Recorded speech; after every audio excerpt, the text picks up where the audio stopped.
Юнусбек Евкуров поздравил сегодня сообщество писателей Ингушетии с их профессиональным праздником. Встреча с писателями прошла в Зимнем саду администрации главы Ингушетии. Юнусбек Евкуров в начале встречи отметил неоценимый вклад писателей в формирование общественного мнения о республике, в сохранение обычаев, традиций, языка и истории Ингушетии.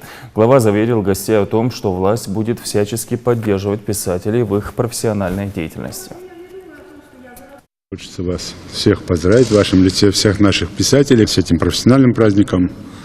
Мы не раз уже говорили, что каждый писатель – это носитель истории, носитель того или другого направления памяти. Кто-то пишет про свой тейп, кто-то пишет про своего отца, кто-то пишет про природу, кто-то пишет про республику. Но все мы в какой-то степени это и читаем, и соприкасаемся. И опять же, если бы не вы, мы бы не знали и те яркие стороны нашей истории, нашего языка. У нас великие писатели, которые создали вот этот пласт истории нашего народа. И тех, кого нет, Далгештолцен, Бенчан. И вы вместе продолжатели этого дела. Это надо делать, это надо продолжать. И я думаю, что Союз писателей во главе с нашей Раей как-то вас организовывают, что-то делаете.